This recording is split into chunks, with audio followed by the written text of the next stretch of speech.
శ్రీమాత్రే నమః. పంచామృతం ప్రేక్షకులందరికీ హృదయపూర్వక స్వాగతం. ఈ సంవత్సరం మే 17వ తేదీ నుండి ప్రారంభమైనటువంటి అధిక మాసం జూన్ 15వ తేదీ వరకు ఉంది. ఈ యొక్క అధిక మాసం సందర్భంగా అందరికీ శుభాకాంక్షలు. అధిక మాసం అనేది అత్యంత పవిత్రమైన మరియు శక్తివంతమైన కాలం.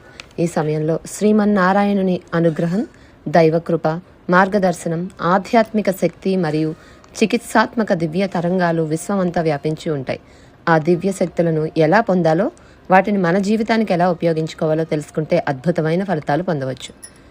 ఈ వీడియోలో అధిక మాసంలో చేయవలసిన కొన్ని విశేష సాధనల గురించి నేను మీతో పంచుకోబోతున్నాను.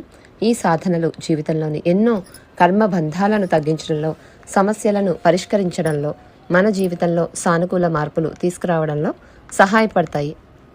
అందువల్ల ఈ వీడియోని కంప్లీట్గా చూడండి. వీలైతే ఒక పెన్ పేపర్ తీసుకొని ముఖ్యమైన విషయాలు కూడా నోట్ చేసుకోండి. ఈ పవిత్ర కాలంలో వాటిని ఆచరించడానికి ప్రయత్నం చేయండి. మరోసారి గుర్తు చేస్తున్నాను, ఈ సంవత్సరం అధిక మాసం 17th May to June 15th, almost June వచ్చేస్తుంది కాబట్టి 15th జూన్ వరకు మాత్రమే ఉంది. ఇప్పుడు సాధనల గురించి చెప్పే ముందు అధిక మాసం యొక్క ప్రాముఖ్యత ఏంటో తెలుసుకుందాం. ఎందుకంటే ఏ సాధనకు ఎందుకు చేస్తున్నామో తెలుసుకొని చేస్తే దాని ఫలితం మరింతగా ఉంటుంది. ఆ దైవ తత్వాన్ని అర్థం చేసుకుని భక్తితో చేసే సాధన మన జీవితంలో మరింత శక్తివంతంగా పనిచేస్తుంది. అధిక మాసం అనేది అత్యంత విశేషమైన కాలం. ఈ సమయంలో చేసిన ప్రార్థనలు, జపాలు, పారాయణాలు, దానాలు మరియు ఆధ్యాత్మిక సాధనలు ఎంతో గొప్ప ఫలితాలు ఇస్తాయి. ఈ పవిత్ర కాలం జీవితంలోని అనేక సమస్యలను తగ్గించడంలో, మనసుకు ప్రశాంతత ఇవ్వడంలో, ఆధ్యాత్మికంగా ఎదగడంలో ఎంతో సహాయపడుతుంది. ముఖ్యంగా భగవంతుని అనుగ్రహాన్ని వేగంగా పొందడానికి ఇది ఒక అద్భుతమైన అవకాశం. అయితే అసలు అధిక మాసం అంటే ఏంటి, దాని వెనుక ఉన్న మహిమ ఏంటో ఇప్పుడు ఆ విషయాల్ని తెలుసుకుందాం. అధిక మాసం కేవలం సమస్యల నివారణకే కాదు, ఆధ్యాత్మికంగా వేగంగా ఎదగడానికి కూడా ఎంతో ఉపయోగపడుతూ ఉంటుంది. నేను ఇప్పుడు చెప్పే ఈ సాధారణ భక్తితో ఆచరించి మీకు వచ్చిన అనుభవాలు కామెంట్స్లో తప్పకుండా పంచుకోండి.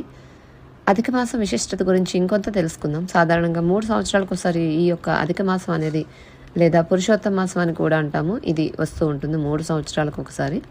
ఆధ్యాత్మిక సాధనలు మరింతగా పెంచుకోవడానికి ఇది అత్యంత అనుకూలమైన సమయం. ఖగోళ జ్యోతిష గణనలో సమతుల్యతను తీసుకురావడానికి స్వయంగా శ్రీ మహావిష్ణువే పురుషోత్తమ మాస రూపంలో ప్రత్యక్షం అవుతారు అని పురాణాలు కూడా చెప్తున్నాయి. అందువల్ల ఈ మాసానికి అధిదేవత శ్రీమన్నారాయణుడు. అయితే మే 17th to 15th జూన్ వరకు ఈ ఇయర్లో, అంటే 2026 సంవత్సరంలో ఈ కాలంలో మనం ఏం చేయాలి? ప్రతిరోజు కూడా శ్రీ మహావిష్ణువుకు మరియు మీ శ్రీ మహాలక్ష్మీదేవికి తొందరగా స్నానం చేసిన తర్వాత తులసి దళాలు, గంధం లేదా తామర పుష్పాలు సమర్పించాలి. ఉదయం సాయంత్రం 2 వేళలా నెయ్యి దీపం వెలిగించడం చాలా చాలా శుభప్రదం. ఇంకా ఈ కాలంలో చేయవలసిన 4 ముఖ్యమైన పారాయణలు ఉన్నాయి. అవేంటి అంటే చౌరాష్టకం, నందనందనాష్టకం, విష్ణు అష్టోత్తర శతనామావళి, లక్ష్మీస్తుతి. ఇవి చాలా చాలా మంచి, అంటే ముఖ్యమైన పారాయణలు ఈ టైంలో చేసుకోవడానికి. ఈ 4 పారాయణలు మనసులోని నెగిటివ్ భావాలను తొలగించి ఆలోచనలను పవిత్రం చేయడంలో సహాయపడుతూ ఉంటాయి. మన బుద్ధి శుద్ధి అయితే కర్మల ప్రభావం కూడా క్రమంగా తగ్గుతుందని శాస్త్రాలు వివరిస్తున్నాయి కదా. అందుకే ఈ అధిక మాసంలో కొన్ని ప్రత్యేకమైన తిథులు మరింత శక్తివంతంగా ఉంటాయి.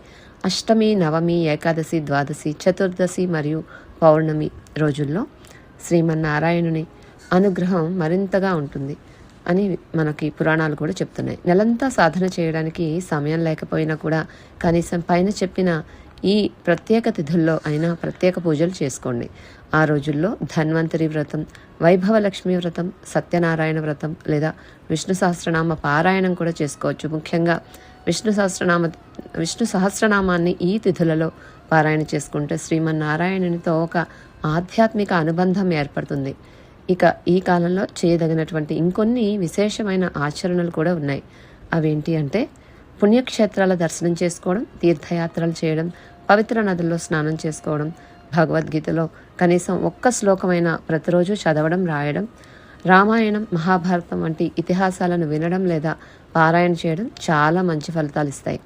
జాతకంలో కుజదోషం, కాలసర్పదోషం, పితృదోషం లేదా ఇతర గ్రహ సంబంధిత సమస్యలు ఉన్నవాళ్ళు ఉదయం సాయంత్రం నవగ్రహ స్తోత్రాలు పారాయణం చేసుకుంటే ఈ సమయంలో ఎంతో ఉపశమనం కలుగుతుంది.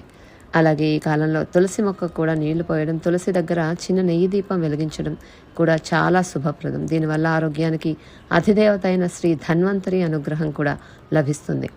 అయితే ఈ అధిక మాసంలో కొన్ని శుభకార్యాలను సాధ్యమైనంత వరకు వాయిదా వేసుకోవాలి. మనకి వివాహాలు, ఉపనయనాలు, నామకరణాలు, అక్షరాభ్యాసాలు, గృహప్రవేశాలు వంటి కార్యక్రమాలు సాధారణంగా ఈ కాలంలో నిర్వహించకూడదు. కాబట్టి 17th May to 15th June 2026 ఈ సంవత్సరంలో ఈ సమయంలో ఉన్న ఈ కాలాన్ని, ఈ పవిత్రమైన అవకాశాన్ని సద్వినియోగం చేసుకోండి. శ్రీ మహావిష్ణువు, శ్రీ మహాలక్ష్మీదేవి అనుగ్రహం, మార్గదర్శనం, ఆరోగ్యం, శాంతి మీ అందరికీ లభించాలని మనస్ఫూర్తిగా కోరుకుంటున్నాను. లోకా సమస్త సుఖినో భవంతు. నమో నారాయణాయ.